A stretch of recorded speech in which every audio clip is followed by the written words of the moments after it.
नेतेपणा हा फक्त मिरवायचा मुकुट नसतो, तर ती एक फार मोठी जबाबदारी असते. ही जबाबदारी निभावण्यासाठी लागतात 3 गोष्टी: लोकांना दिशा दाखवणारा विचार, हाती घेतलेलं प्रत्येक काम करून दाखवण्याची जिद्द आणि जनतेसाठी झिजणारं मोठं मन. रविदादा, तुम्ही या तिन्ही गोष्टींचं उत्तम उदाहरण आहात. म्हणूनच तुम्ही प्रदेशाध्यक्ष झालात तेव्हा आम्हा कार्यकर्त्यांना मनापासून आनंद झाला.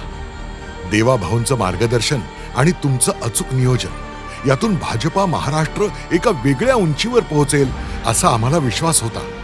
तुम्ही प्रदेशाध्यक्ष झाला.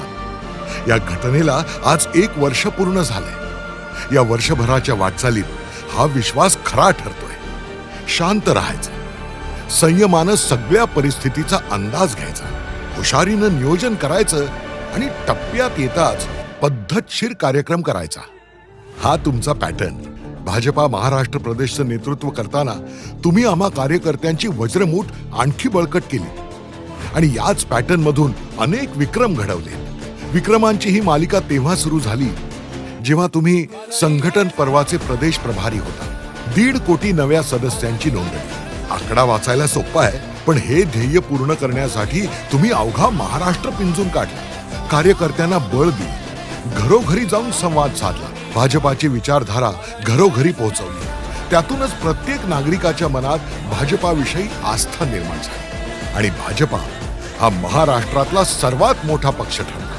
त्यामुळे प्रदेशाध्यक्ष म्हणून तुम्ही अशीच 101 अफाट मिशन हाती घेणार आणि कितीही संकट आली तरीही न डगमगता ती पूर्ण करून दाखवणार, हा विश्वास प्रत्येक कार्यकर्त्याच्या मनात आहे.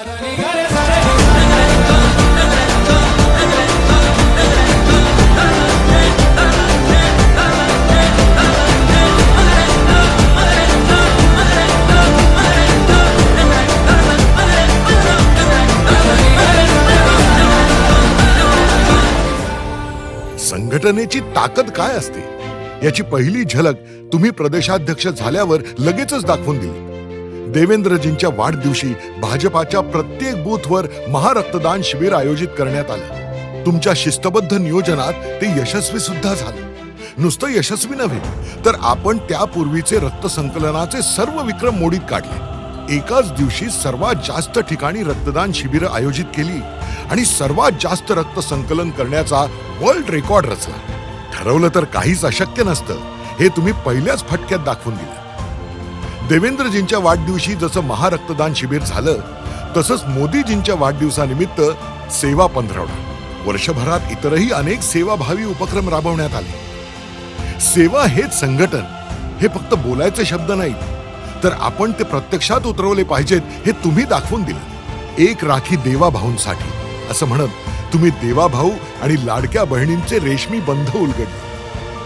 देवाभाऊंच्या नेतृत्वात महाराष्ट्रातल्या लाडक्या बहिणींचं जगणं सुखाचं झालंय. माता भगिनींच्या प्रत्येक अडीअडचणीत भाजपा महाराष्ट्र महिला मोर्चा त्यांच्या मदतीसाठी समर्थपणे उभा आहे. भाजपा हा एकमेव युथ फ्रेंडली पक्ष आहे जो तरुणाईच्या स्वप्नांना पंख देतोय. एज्युसिटी, स्टार्टअप, एव्हीजीसी अशा अनेक धोरणातून देवाभाऊंच्या नेतृत्वात तरुणाईच्या पंखांना बळ मिळतंय. राज्यव्यापी दौऱ्यातून भाजपा महाराष्ट्र युवा मोर्चा राज्याच्या कानाकोपऱ्यात पोहोचतोय आणि तळागाळातले असंख्य तरुण भाजपाशी जोडले जात आहेत. जी गोष्ट बहिणींची, जी गोष्ट तरुणाईची, तशीच कामगारांची सुद्धा. आपला फक्त राजकीय स्वार्थासाठी वापर करून घेतला जातोय ही जाणीव कामगारांच्या मनात गेल्या अनेक वर्षांपासून होती. या जाणीवेतून खचलेल्या कामगारांना तुमच्या नेतृत्वात भाजपच्या रूपानं आशेचा किरण दिसतोय. देवाभाऊंच्या नेतृत्वात गिरणी कामगारांना हक्काचं घर मिळतंय. एअरलाइन्स कर्मचाऱ्यांच्या वेतनवाढीचा प्रश्न तुम्ही शिताफीनं सोडवला. अखिल भारतीय कामगार कर्मचारी संघाची पुन्हा उभारणी केली आणि त्या माध्यमातून कामगारांचं संघटन उभारलं. त्यामुळेच हजारो कामगार आज भाजप परिवारात सामील होत आहेत. फक्त महिला, तरुणाई आणि कामगारच नाही, तर समाजातल्या प्रत्येक घटकाशी असणारी आपली बांधिलकी तुमच्या नेतृत्वात भाजपा जपतोय. त्यामुळेच महाराष्ट्राच्या कानाकोपऱ्यातून भाजपाला मिळणारा जनाधार सातत्यानं वाढतोय. विदर्भ मराठवाडा एरवी कोरड्या दुष्काळासाठी ओळखला जाणारा भाग, पण याच भागातल्या बळीराजाला जेव्हा मुसळधार पावसानं झोडपून काढलं तेव्हा राज्यभरातून भाजपच्या कार्यकर्त्यांनी पूरग्रस्तांना मदतीचा हात दिला. या सेवा कार्यादरम्यान तुमच्यातला एक हळवा संवेदनशील माणूस दिसून आला. याउलट जेव्हा स्थानिक स्वराज्य संस्थांच्या निवडणुका लागल्या तेव्हा तुमचा कणखर आक्रमक चेहरा पाहायला मिळाला. देवाभाऊंच्या मार्गदर्शनाखाली तुम्ही अवघा महाराष्ट्र पिंजून काढला. निवडणुकांचं मायक्रो मॅनेजमेंट केलं. भाजपाची राष्ट्रीय विचारधारा आणि आपल्या सरकारची कामगिरी महाराष्ट्राच्या कानाकोपऱ्यात पोहोचवलीत. हे करताना अनेक अडचणी आल्या. तुमच्या पायाला गंभीर दुखापत झाली.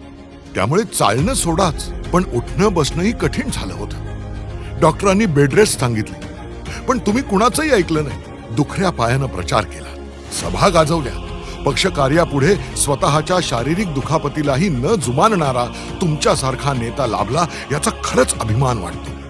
योद्धा जेव्हा संकटांना शरण जात नाही तेव्हा त्याला नामोहरम केलं जातं. निवडणुकीच्या रिंगणात विरोधकांनी तुमच्यावर अनेक बिनबुडाचे आरोप केले, पण कर नाही त्याला डर कशाला, ही म्हण सार्थ करत तुम्ही ठामपणे उभे राहिला. निवडणूक असो वा रणांगण, कितीही हल्ले झाले तरीही जो योद्धा ठामपणे उभा राहतो विजय त्याचाच असतो. म्हणूनच नगर परिषदा, नगरपंचायत, महानगरपालिका, जिल्हा परिषदा, पंचायत समिती आणि नुकत्याच झालेल्या विधान परिषद निवडणुकीत देखील विरोधकांचा सुपडा साफ झाला. तुमच्या नेतृत्वात भाजपानं विजयाचे विक्रम रचले. विजनरी देवाभाऊ आणि कुशल संघटक रविदादा हेच महाराष्ट्राच्या राजकारणातले दोन धुरंधर आहेत हे यातून सिद्ध झालं. पण फक्त निवडणुकांमधला विजय म्हणून या विजयाकडे पाहता येणार नाही. कारण या निवडणुकांमधून राजकारणाला एक नवी दिशा मिळाली. निवडून आलेल्या लोकप्रतिनिधींमध्ये पहिल्यांदाच महिला आणि तरुणांची संख्या फार मोठी आहे. ही केवळ लोकप्रतिनिधी होण्याची संधी नाही, तर या नव्या चेहऱ्यांना आपलं कर्तृत्व दाखवण्यासाठी आभाळ खुलं झालं. काळाची पावलं ओळखत भाजपा महाराष्ट्र हे ॲप डेव्हलप करण्यात आले. हे मोबाईल ॲप म्हणजे पक्षाचं डिजिटल व्यासपीठ तर आहेच, पण त्यासोबत अडीअडचणीच्या वेळी जनसामान्यांच्या मदतीला धावून जाणारा जनतेचा खरा मित्र. आत्मनिर्भर भारत संकल्प अभियान असो, जीएसटी बचत उत्सव असो, पंडित दीनदयाळ उपाध्याय प्रशिक्षण महाअभियानातून कार्यकर्ते घडवणं असो किंवा पक्षाचा आणि मोदी सरकारचा वर्धापन दिन साजरा करणं, वेगवेगळ्या क्रिएटिव्ह आयडिया शोधून काढत आगळ्या वेगळ्या पद्धतीनं पक्षाच्या प्रत्येक कार्यक्रमाचा उद्देश आज सर्वसामान्यांपर्यंत पोहोचतोय. त्यामागे देवाभाऊंचं व्हिजन आणि तुमचं मार्गदर्शन ही दोन प्रमुख कारण आहेत. पक्षानं विश्वासानं तुमच्यावर सोपवलेली जबाबदारी पूर्ण करताना कितीही अडचणी आल्या, अडथळ्यांचा डोंगर उभा राहिला, तरीही तुम्ही मागे हटत नाही. आम्हा कार्यकर्त्यांच्या अडचणी समजून घेता, त्या सोडवण्यासाठी अपार कष्ट करता. आम्हा कार्यकर्त्यांमध्ये एक सर्वसामान्य कार्यकर्ता होऊन वावरता. तेव्हा वाटतं प्रदेशाध्यक्ष असावा तर असा. एका वर्षाचा मागोवा घेताना लक्षात येतं ही विजयाच्या टेस्ट सिरीज मधली फक्त पहिली इनिंग आहे. आणि पहिल्याच इनिंग मध्ये तुम्ही जबरदस्त चौकार षटकार लगावले. पण अशा आणखी अनेक इनिंग बाकी आहेत, त्याही तुम्ही नक्कीच गाजवाल ही खात्री आहे. कारण तुम्ही पक्षाला सर्वस्व अर्पण केले, पक्षासाठी दिवस रात्र मेहनत घेताय. तुमची ही ऊर्जा आणि निष्ठा आम्हा सर्वांना पक्ष कार्यासाठी प्रेरणा देते. हे बघून आम्हालाही म्हणावंसं वाटतं, होय, या पार्टीनेच मला मोठं केलंय आणि या पार्टीच्या सन्मानासाठी जे वाटेल ते करण्याची हिंमत ही माझ्यामध्ये आहे. रविदादा, प्रदेशाध्यक्ष पदाच्या वर्षपूर्ती निमित्त तुम्हाला हार्दिक शुभेच्छा.